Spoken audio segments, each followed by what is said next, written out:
সংলাপ নিয়ে কথা বলে একজন কথা বলছিল যে সংলাপ এগিয়ে যেতে পারে, এটা নিয়ে আপনি একজন দলের শীর্ষ সারির নেতা হিসাবে কোনো ব্যক্তিগতভাবে প্রতিশ্রুতি দিতে পারেন যে আমি ব্যক্তিগতভাবে বলবো না, আমিও দলীয়ভাবেই বলতে চাই যে সংলাপের পক্ষে আমরাই কথা বলেছি, আমরাই বলেছি সংলাপের মাধ্যমে এটা সিদ্ধান্ত নিতে হবে।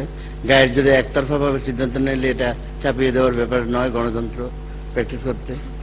আমার আজকে যে হানাহানি মারামারি হয়েছে এটার দায়িত্বটা কার, দায়ভার কার, এটা বলছেন আমার ভাই হাসান মাহমুদ সাহেব।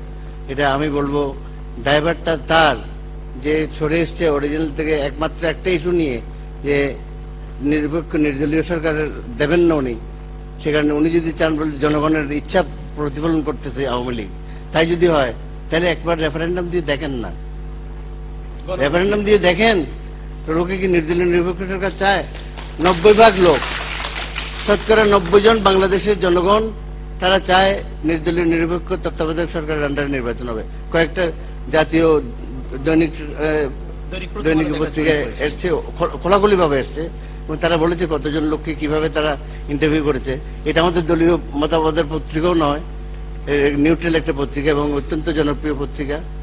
এটা ছাড়াও আমি মনে করি আমাদের যদি আপনি বলছেন যে এটা সরকার এটা যখন আলোচনা হয়েছিল 1 বছর ধরে আলোচনা হয়েছে সংসদীয় কমিটিতে, সংসদীয় কমিটির সবাই বলেছিল তত্ত্বাবধায়ক সরকারের আরো 2 বছর 2বার চালু থাকবে সংসদীয় কমিটিতে। এবং তাছাড়া just moment let me finish my point. এখানে অ্যামিকাস কিউরি অ্যাপয়েন্টমেন্ট দেওয়া হয়েছিল 9 জনের, 9 জন সুপ্রিম কোর্টের অ্যামিকাস কিউরির মাধ্যমে 9 জনের মধ্যে 8 জনই বলেছে তত্ত্বাবধায়ক সরকার নিরপেক্ষ নির্দলীয় সরকারের অধীনে আরো 2টা নির্বাচন হওয়া উচিত। আমরা যেখানে যাই সেখানে আমি বলি জাস্ট মোমেন্ট, আমার ছোট ভাই বলতে চাচ্ছে I will not disturb you when you talk, because I believe in maintaining a discipline. I belong to a disciplined force called Bangladesh. আপনি বিএনপির অনেকে ইনডিসিপ্লিন হলো, আপনি ডিসিপ্লিন মানুষ। Thank you very much for the personal contribution. খুব সংক্ষেপে যদি আপনি শেষ করেন। আমার কথা হলো আজকে এটা খোলাখুলি ভাবে এটা কোনো প্রশ্নের অবকাশ রাখে না যে আজকে বাংলাদেশের জনগণ চায় নির্দলীয় নিরপেক্ষ সরকারের একটা নির্বাচন দিয়ে দেশে শান্তি প্রতিষ্ঠা করুক। এই যে হানাহানি মারামারি এটা জনগণ বিতৃষ্ণ হয়ে গেছে।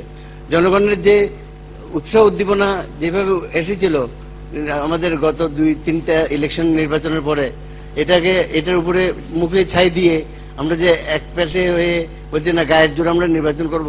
আমি বলছি অ্যামিকাস কিউরিরা বলেছে, আপনাদের সংসদীয় কমিটিতে বলেছে, এবং চিঠি দেওয়ার ব্যাপারে অত পুরানো কথায় যাবো না, চিঠি দেওয়ার ব্যাপারে সৈয়দ আশরাফ হোসেন সাহেব বলেছেন। এখন আপনারা গণভোট চাইছেন, সেটাই বলছি। আমি বলছি যে কি আপনারা যদি তাই করেন, আজকের এই হানাহানি কিন্তু